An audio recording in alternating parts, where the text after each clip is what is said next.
Hello everyone, welcome to SwitchUp as we once again have a look at some of the games coming out for the Switch and the Switch 2 in this upcoming week. Yeah, I'm going to join Glen on this one. We'll have a little chin wag. Although I think we've got 8 games this week. They're actually very good ones. Yep, 8 games to look at. Dates we're going from are the 27th of September up until the 3rd of October. So which games are coming out? Well, let's find out.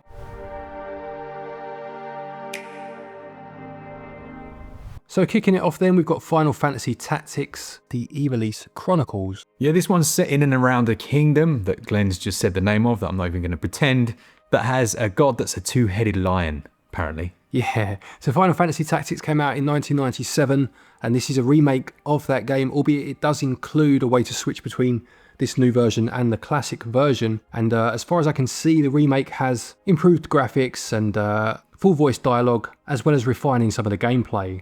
It's funny, it's a series and style that I absolutely love, but it's a game that I've never played. So for me, I mean, I played Tactics Ogre before I'm going to get to play this. Yeah, I do. As you say, it's one that is very well loved within the genre. Some say it's the greatest TRPG ever made.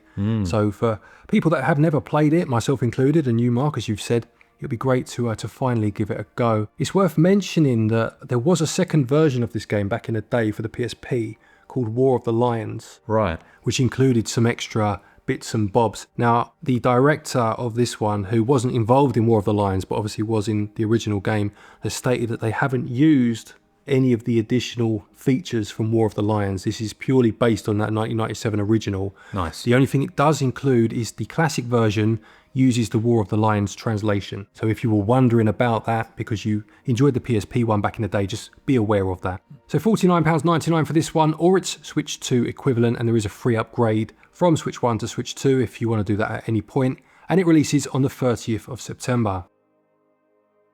Next up, we've got the very unusual looking MOUTHOLE. Or I thought it was MOUTHOLE, but it's clearly MOUTHOLE, isn't it? MOUTHOLE, I think, is the way to go with it, yeah. It describes itself as a psychospherical house, which is the MOUTHOLE. You're solving different puzzles. It's got a strange mystery for you to unravel as you crawl into your mouth. Yeah, a very odd premise and a very psychedelic art style. It did intrigue me, though, I must say. I can see why. Yeah, anything that goes a bit off course, it does grab my attention. There are 11 endings. It says an uncompromising lack of lighting. Right. It's interesting they've used that as a selling point. It has the makings, just by looking at it, of a cult classic. I was going to say, the word cult definitely springs to mind when you look at it. It's got that kind of PS1 look to it as well, which is definitely enjoyable.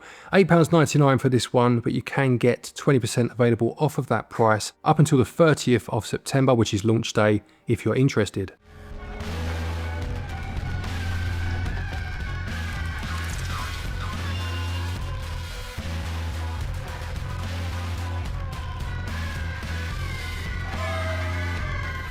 Then we've got Nicktoons and the Dice of Destiny, which is like it looks a bit like a Paper Mario style adventure game. I was looking at this yesterday. It looks quite cool. Yeah, it uses like an isometric viewpoint, and is it like the younger versions of Nickelodeon characters? Yeah, I'm assuming. I think so. Is that right? It's got SpongeBob on there. I don't know the others. I'm a bit out of touch these days, I must say. But it includes real-time battles. It promises epic boss battles to go along with them, and you can play it singularly or with local co-op for up to 4 players. I'm going to be annoyed if they're not epic now, Glen.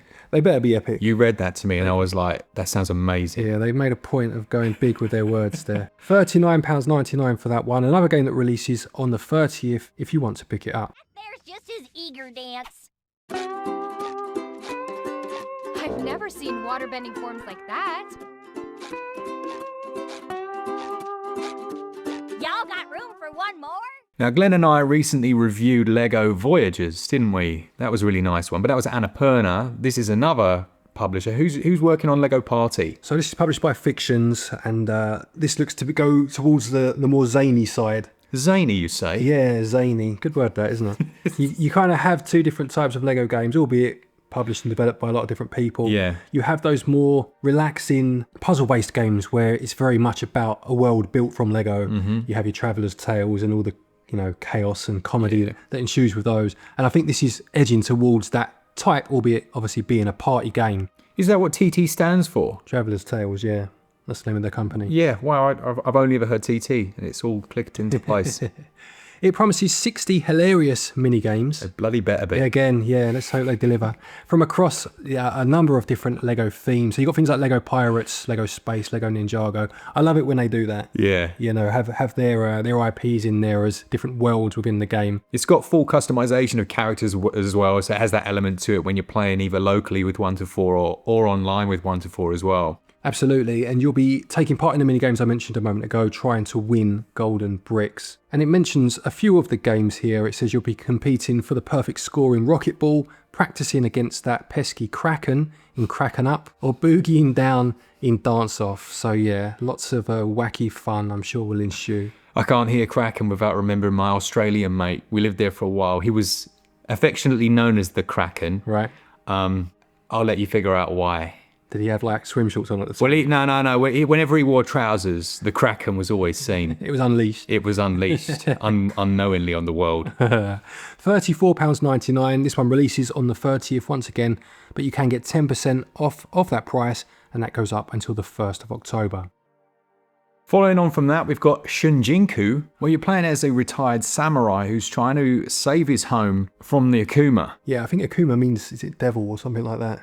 I'm going to pretend I know and say yeah. I know that because of the character in Street Fighter, but I think it means something like that. But actually, having read on a bit, and this is obviously just early impressions based off of a blurb, but it looks like it's an RPG, but also a way to try and learn Japanese. Wow, okay. So there's lots of different phrases and kanji and what have you in there, and it will help you with that and the grammar of the words as well. So it's quite an interesting concept. I like it when they do things like that. Do you remember like Typing of the Dead? Yes. To help teach you to type, things like that, where they find a way to make an educational game that isn't boring, basically. Yeah, and I like the fact that at the bottom of their blurb it says in big block capitals, no generative AI was used in the process of creating this game. Yeah, I suppose that's something they're going to have to start doing now. They are, and I think I like to see it, to be honest. Yeah, it just makes it clear, doesn't it? You can switch to an English-only mode if you want to just play the game and have it as a gameplay experience.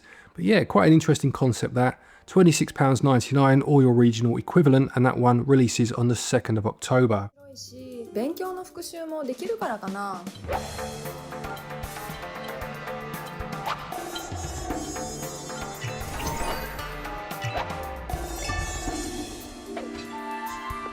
Next up, you've got Super Mario Galaxy 1 and 2, which are two separate games as well. You can buy them individually. You can, yes. So you can buy either of them separately, or you can buy this bundle. I've included the bundle just for the sake of easiness in terms of this video, but do be aware that you can buy them separately too. So these first released on the Wii some years ago now, but I remember playing the first one when it came out.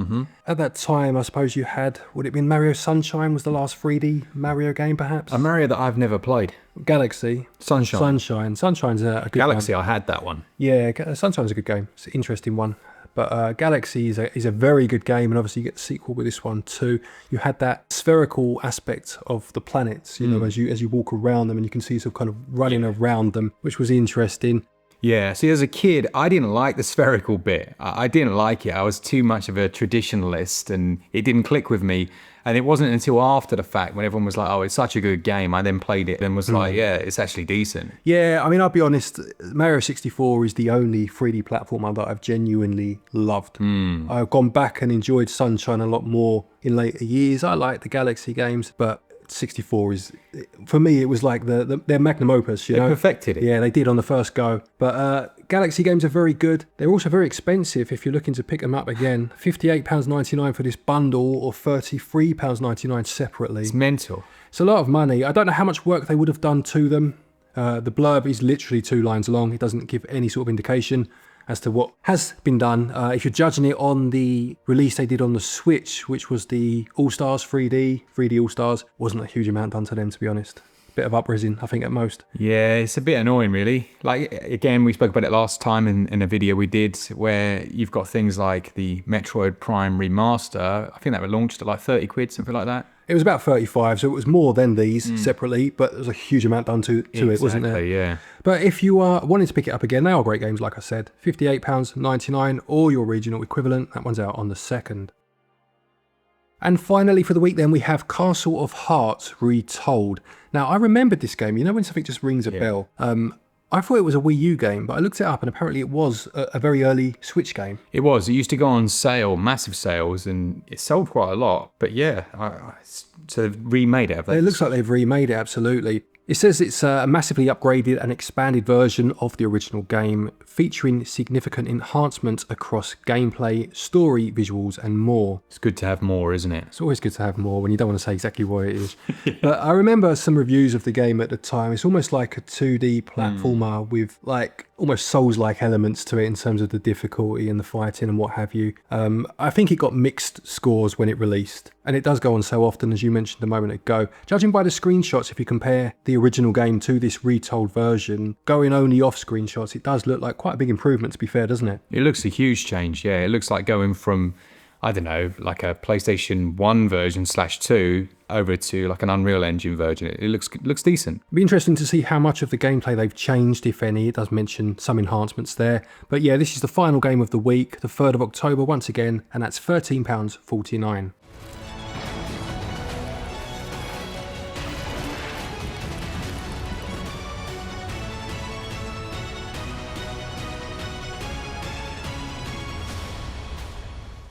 As always, if we miss any, just pop them down in the comments, and that just helps other people to, see what's coming out. Make sure you save yourself a bit of bunts over at switchup.gg. You get your 5% cash back whenever you make a purchase. Absolutely. There's also a link down there to PlayAsia if you want to import any games. And again, if you use our link and code, you can save yourself 5%, and it does help us out, which is much appreciated. Thank you to our patrons and our channel members for your continued support, and to each and every one of you for watching our videos. Take care, and until next time, happy gaming.